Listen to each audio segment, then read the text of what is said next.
The moon hung low in the sky, casting its eerie light over the English countryside. There, nestled on the edge of a dense, fog-choked forest, stood Hawthorne Manor, a mansion that had not known a living soul in years. But despite its decrepit exterior and the chill of abandonment that clung to every corner, the house was far from empty. It was in fact very much alive with the hum. When the Evans family inherited the manor from Sarah's estranged uncle, they thought it would be the fresh start they'd longed for. A beautiful, albeit run-down, mansion to restore a new life away from the stress of the city.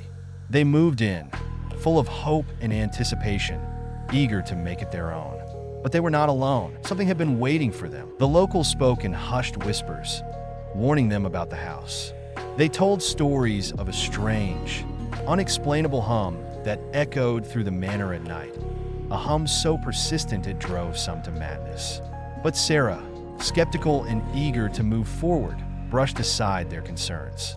After all, what were stories but folklore, right? A little superstition never hurt anyone. Yet as the nights grew darker and the hum grew louder, Sarah began to feel it too. The pull, the weight of something unseen, something wrong. It wasn't just the eerie noise that crept through the wall. Story 1. The Echo of Hollow Falls. The story begins in the modern day. Hollow Falls, a forgotten ghost town hidden deep in the Rockies, becomes the focus of a group of paranormal investigators. Evan, the determined leader, Nina, the skeptical historian, Sam, the tech-savvy enthusiast, and Lisa, the empathic psychic. Their mission is to uncover the truth behind the town's eerie legend, the mysterious disappearance of all its inhabitants in 1896. The group arrives after a grueling hike. The atmosphere is oppressive. The air feels heavier the closer they get. Hollow Falls is frozen in time. Its buildings decayed, but eerily untouched. The mine looms at the edge of town, its entrance boarded shut and marked with ancient, unreadable carvings. The investigators set up camp in the abandoned town hall, where they uncover artifacts, old journals, decayed mining tools, and faded photographs of families who once lived there. A particular journal stands out, one belonging to Samuel Grayson, the town's mayor in 1896. His entries recount strange occurrences, whispers in the mine, shadows that moved without light, and miners returning with eyes clouded and their minds broken. Lisa grows uneasy, claiming the air is charged. When asked to describe it, she hesitates. It's not just the place, it's watching us. That night, as the team sleeps, faint whispers echo through the camp. Nina rationalizes it as wind through the old structures, but Lisa is visibly shaken. The first act concludes with Lisa waking up in the middle of the night, drawn to the mine by a voice that only she hears. The group discovers her standing at the boarded entrance, her fingers bleeding from clawing at the wood. She looks back at them with a glazed expression, whispering, "We're not supposed to be here." The team debates leaving, but Evan insists on continuing the investigation, driven by his ambition to document a groundbreaking discovery. They begin piecing together more of Samuel Grayson's journal, which becomes progressively erratic. He describes a figure called the Hunger, a malevolent entity awakened by miners digging too greedily into the earth. Tensions rise as the group experiences increasing phenomena. Nina discovers her tools corroding unnaturally fast, as if the air itself is acidic. Sam's equipment malfunctions, recording faint whispers that seem to repeat the phrase, "Feed it, feed it." Lisa becomes more withdrawn, her nose bleeding intermittently. She confesses to seeing fleeting shadows crawling along the edges of her vision. Evan, determined to find answers, leads the group into the mine despite Lisa's protests. Inside, the whispers grow louder, forming a chorus of fragmented voices. The mine is labyrinthine, its walls marked with claw-like gouges and symbols that radiate an unnatural heat when touched. As they delve deeper, they uncover a hidden chamber where the miners had once unearthed something ancient, a black, viscous substance that seems to pulsate. Scattered remains of miners litter the chamber, their bodies twisted and mouths frozen mid-scream. Lisa suddenly collapses, writhing on the ground. Through her, the entity speaks for the first time. "Greed birthed me. Blood fed me. "You cannot leave." Sam panics and attempts to flee, but becomes disoriented, running deeper into the tunnels. The group splits, with Evan and Nina chasing after him, while Lisa remains behind, transfixed by the pulsating substance. Sam's screams echo through the mine, abruptly cut off by a wet, bone-crunching sound. When Evan and Nina find him, his body is twisted and hollowed out, his face locked in terror. In his chest. Story 2.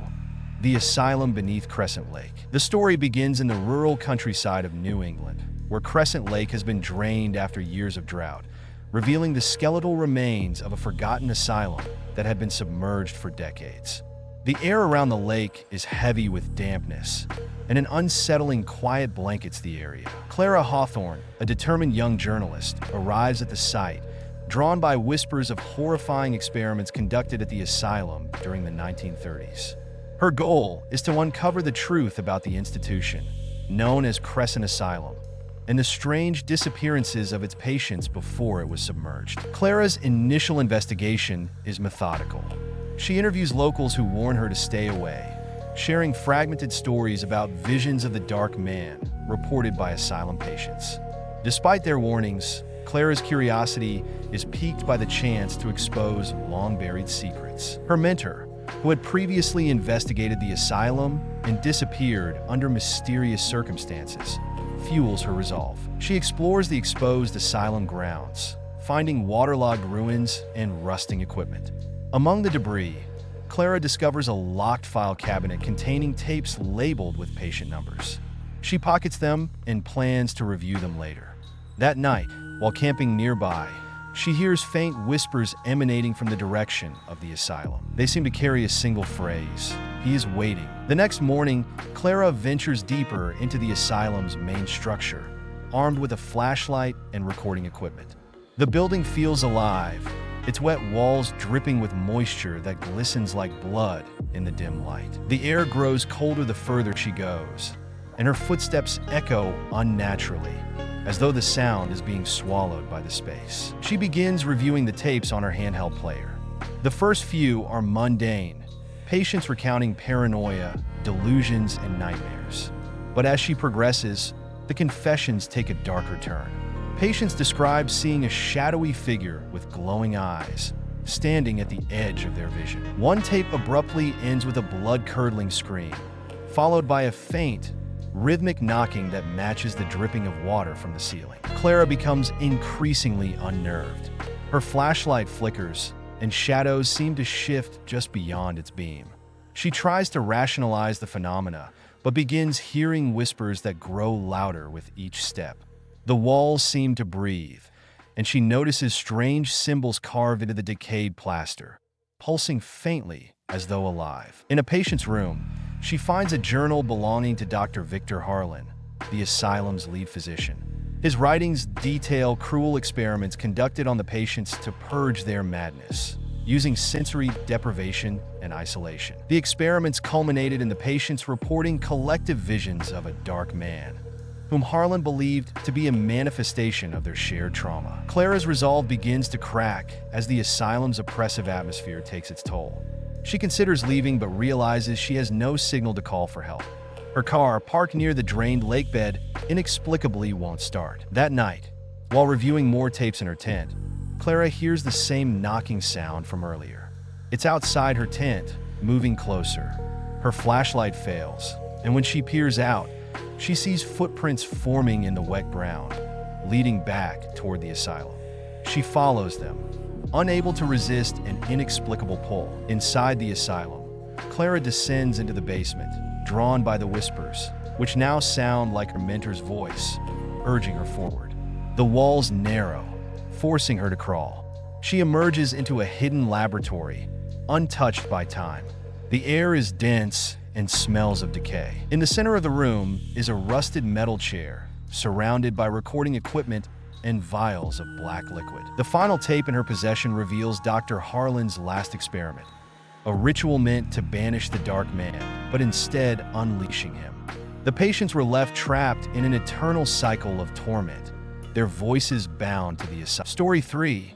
The Red Gate Ritual. The story opens in a mist-covered, remote part of Japan, nestled deep within a dense forest where the sun rarely touches the earth. Local villagers speak in hushed tones about a forgotten shrine known as the Red Gate Shrine, its history lost to time. The air feels oppressive, thick with an ancient, unseen presence. Rio and Aiko, two university students, are introduced. Rio is a skeptic, always seeking adventure, while Aiko is more reserved and practical. They both share a fascination with supernatural folklore, which leads them to hear whispers about the Red Gate Ritual, a forbidden ritual rumored to grant any wish, but at a terrible cost. It's said that anyone who attempts the ritual is forever bound to the shrine's curse. Aiko is hesitant, but Rio, driven by his ambition to prove the existence of supernatural forces, convinces her to visit the shrine. They make their way through the dense forest, where the trees seem to close in around them, as if the forest itself is trying to keep them out. Upon reaching the shrine, they find a large red torii gate standing like a sentinel, flanked by overgrown stone lanterns. The atmosphere is thick with unease, yet the shrine itself seems undisturbed by time, as though it is waiting for something. Rio, eager to experience the supernatural firsthand, insists they perform the ritual. Aiko reluctantly agrees, warning Rio to be cautious. As the two stand before the gate, they begin to chant the incantation they've found in a tattered old scroll Aiko had uncovered at the university library. The ritual requires an offering, a sacrifice to invoke the spirit that resides in the shrine. As they complete the chant, an unnatural silence falls over them, followed by a deep, unsettling rumble from the ground beneath their feet. The forest grows darker, the trees shifting as if alive. Shadows begin to writhe in the corners of their vision. The torii gate's red color seems to bleed into the air itself, as if the shrine is opening a rift to something beyond. After performing the ritual, strange phenomena begin to unfold. Aiko experiences vivid hallucinations of yokai-like creatures, dark, amorphous shadows with glowing eyes that appear at the periphery of her vision. She can hear whispers, like a voice calling her name from the forest depths, but when she turns, nothing is there. Rio, meanwhile, feels empowered, convinced that the ritual has worked and that their wishes will soon come true. But soon, the atmosphere in the shrine grows more sinister. The air becomes thick, cold, and suffocating. Time itself seems warped. What was once a few minutes feels like hours. As night falls, the spirits of past ritualists, those who failed to escape the curse, begin to manifest as ghostly figures, their twisted faces locked in eternal torment. These figures whisper warnings, begging Rio and Aiko to leave before it's too late. But Rio, consumed by greed and his desire to prove the supernatural, pushes forward, determined to complete the ritual. Suddenly, a terrible shriek echoes through the forest, a sound that cuts through the air like a blade. The ground beneath the shrine begins to tremble violently, and the torii gate starts to glow, casting an eerie red light across the landscape. Aiko is paralyzed with fear, unable to move as the shadows of the past ritualists circle her, whispering her name. They tell her that they, too, were once like her, innocent and curious, but that the shrine had claimed them forever. They are trapped in the rift between realms, doomed to haunt the forest for eternity. The yokai-like creatures grow more aggressive, moving closer to the two friends. One of them, a figure with a grotesque mask and long, gnarled hands, lunges at Rio. Aiko tries to intervene, but the creature knocks her aside with terrifying force. The spirits of the failed ritualists begin to claw at their flesh, their cold hands pulling at them like shadows, trying to drag them into the rift. Desperate, Aiko begs Rio to leave, but he refuses. He's obsessed with the idea that the ritual can still work. The trees around them creak and groan as if they're alive, their roots twisting through the ground like serpents, trapping them in place. The tension escalates as the spirits grow angrier, the creatures more monstrous. Story 4. The House That Hums. The film opens in the lush, rolling hills of the English countryside, where the wind whispers through the tall grasses and the moonlight casts long, eerie shadows. The mansion, Hawthorne Manor, is perched at the edge of a dense forest. It's a grand, yet decaying structure, its once majestic appearance now obscured by ivy and the wear of time. The house stands out, an anomaly, almost as though it doesn't belong. The Evans family, Sarah, a determined but skeptical mother in her late 30s, James, her loving but financially struggling husband, and their two children, Lucy, 12, and Ethan, 9.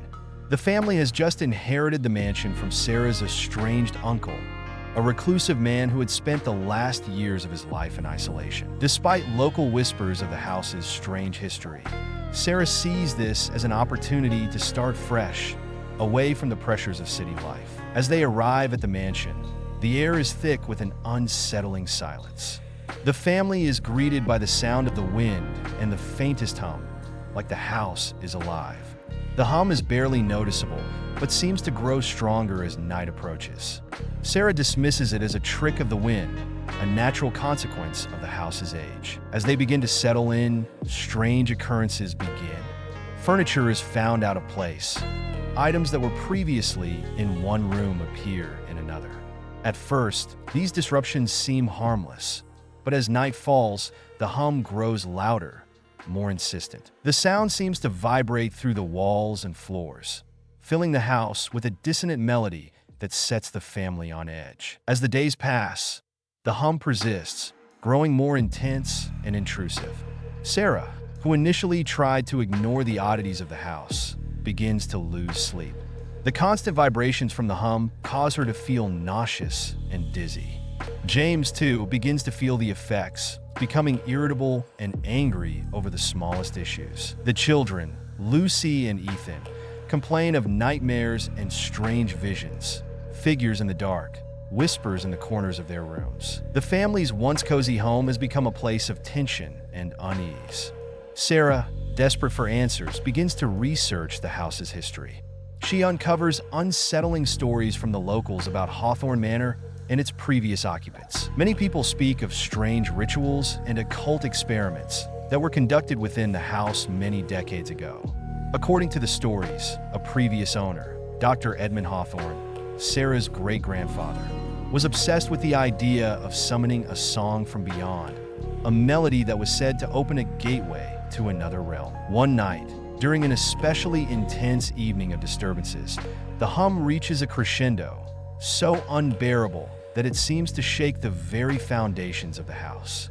The furniture rattles violently, and shadows flicker across the walls. In the midst of the chaos, Father Michael, an old priest from the local parish, arrives unannounced, having heard of the family's plight. Father Michael explains that the house is cursed. The hum is not simply an eerie sound, but the result of occult rituals performed by Dr. Hawthorne in an attempt to summon an otherworldly being. These rituals were meant to open a doorway to an alternate dimension, a place of unimaginable power, but something went horribly wrong. Instead of summoning a being of light and power, they brought forth something dark, something trapped between worlds. The hum is the creature's calling, its attempt to draw the living into its dimension. Father Michael urges Sarah and her family to leave immediately, but it is already too late. The rift has been partially opened, and the entity is drawing closer. The hum grows louder each night, and now it has become almost unbearable. It starts to affect their emotions, causing uncontrollable fits of rage, sorrow, and paranoia. The house, it seemed, in the cold, suffocating darkness of Hawthorne Manor, time had lost all meaning. The house, once a place of hope, had become a tomb for the Evans family, and for all who had dared to disturb its cursed walls. Sarah stood at the center of the house, trembling. The hum had become deafening now, reverberating through her bones, pounding in her skull. The creature, the one her great-grandfather had sought to summon, was here. It had been waiting patiently for centuries. It had fed off the desperation, the madness, the fear that had infected this place. And now it was free. Her husband, James, was no more than a shadow of the man he once was, his eyes vacant, his mind completely consumed by the entity's influence. Their children, Lucy's haunting whispers and Ethan's terrified screams, were but faint echoes now, fading into nothingness. Sarah had failed them. She had failed herself as the house trembled around her, she realized the terrible truth. The only way to escape the curse was to offer herself to the entity, to seal the rift forever. But even as she prepared to make the ultimate sacrifice, the entity's grip tightened. It was not so simple. The final scream echoed through the mansion, not just from Sarah, but from the very walls themselves. The hum grew louder, louder than ever before, until it swallowed everything. In that final moment, as Sarah's body was consumed by the dark void, she felt her spirit torn between worlds, trapped forever in the entity's domain. The house once again fell silent. Days passed before anyone would dare approach the manor. When they did, they found nothing but silence. The mansion stood still, abandoned once more, its secrets buried deep within its walls.